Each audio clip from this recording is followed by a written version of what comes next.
pemirsa, selamat datang di Investa News. Kembali lagi bersama saya Iga Dias Retnandalas yang akan menemani Anda selama beberapa menit ke depan untuk membahas seputar dunia investasi edisi Senin 21 Maret 2022.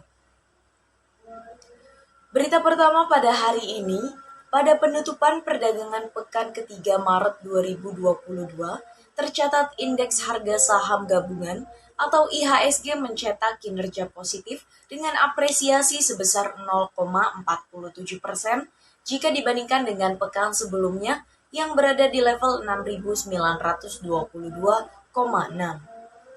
Sektor keuangan memimpin penguatan dalam sepekan dengan kenaikan sebesar 1,47%, sedangkan sektor properti turun paling dalam mencapai 3,73%.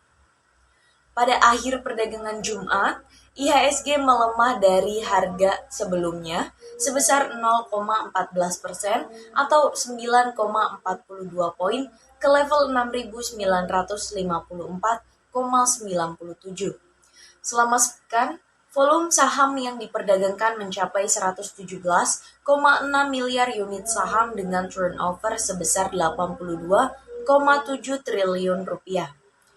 Investor asing pun ramai masuk ke pasar dengan membukukan net foreign buy sebesar 7,22 triliun rupiah di seluruh pasar.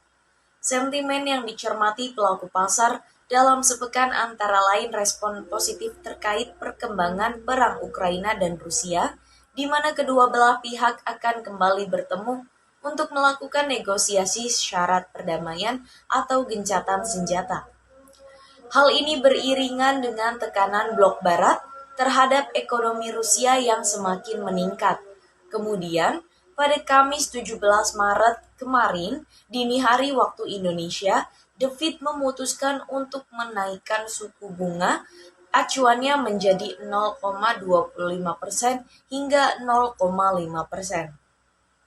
Dari dalam negeri, data neraca perdagangan Indonesia periode Februari 2022 yang dirilis oleh Badan Pusat Statistik tercatat mengalami surplus sebesar 3,82 miliar US dollar yang terutama berasal dari sektor non-migas yakni sebesar 5,73 US dollar, sedangkan di sektor migas masih terjadi defisit yaitu sebesar 1,91 miliar US dollar.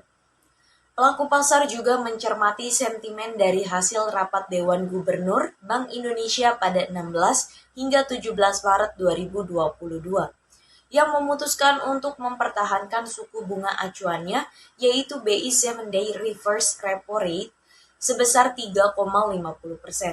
Lalu suku bunga deposit facility sebesar 2,75% dan suku bunga lending facility sebesar 4,25%.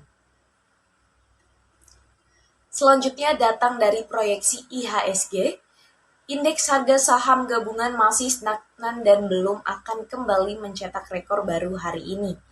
Analis memprediksi indeks saham berpotensi kembali melemah pada perdagangan hari ini. Para analis menilai indikator teknikal juga memperkuat potensi pelemahan indeks saham.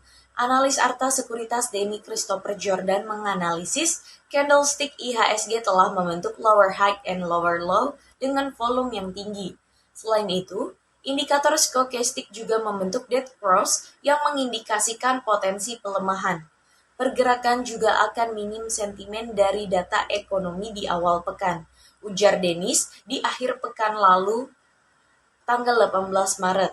Analis MNC Sekuritas Herditya Wicaksana mengamini tidak banyak lagi sentimen data ekonomi yang memiliki dampak signifikan pada pergerakan IHSG pekan ini.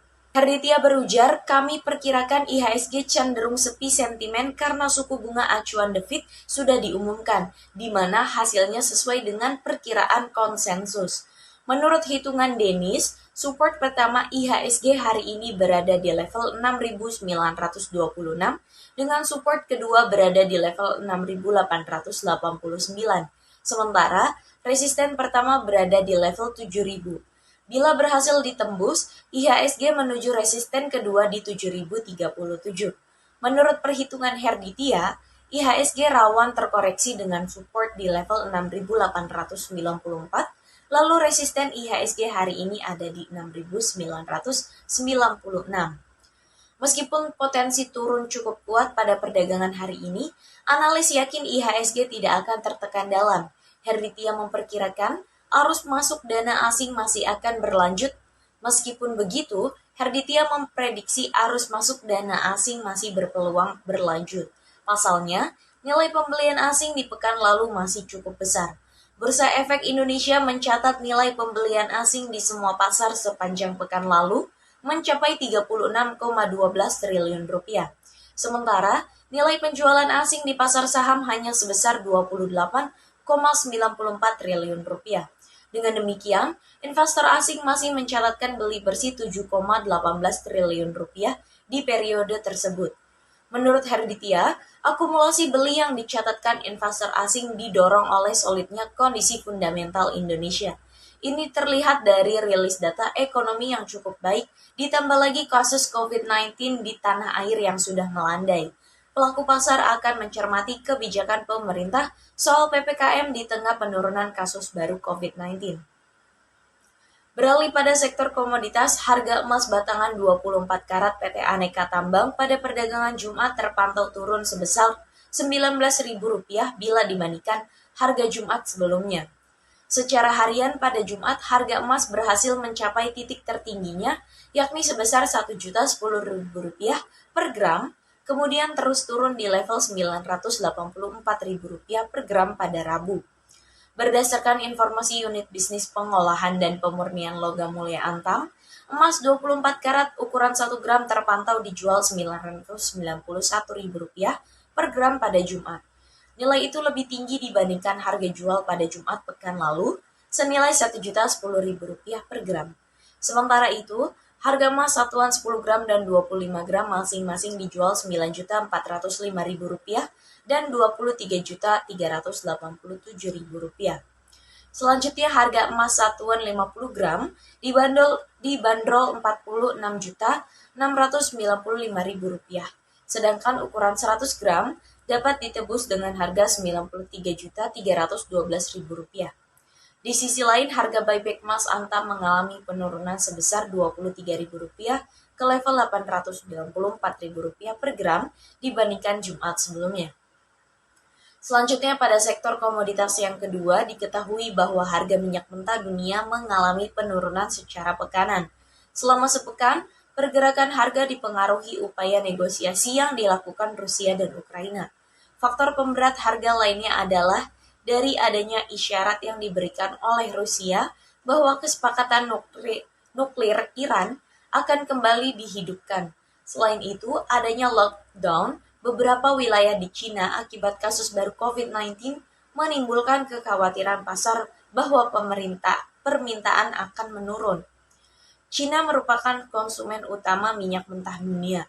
Harga minyak West Texas Intermediate di New York Mercantile Exchange sampai dengan Jumat pukul 15.50 waktu Indonesia bagian Barat terkoreksi 4,66% menjadi 104,24 US dollar per barel, lebih rendah dibandingkan dengan harga pekan sebelumnya yang sebesar 109,33 US dollar per barel.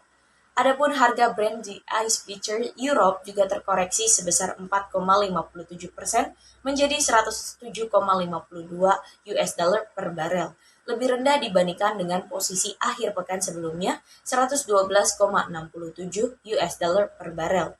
Namun, harga minyak kembali menguat menjelang akhir pekan setelah Badan Energi Internasional memperingatkan potensi kekurangan pasokan akibat sanksi Barat kepada Rusia.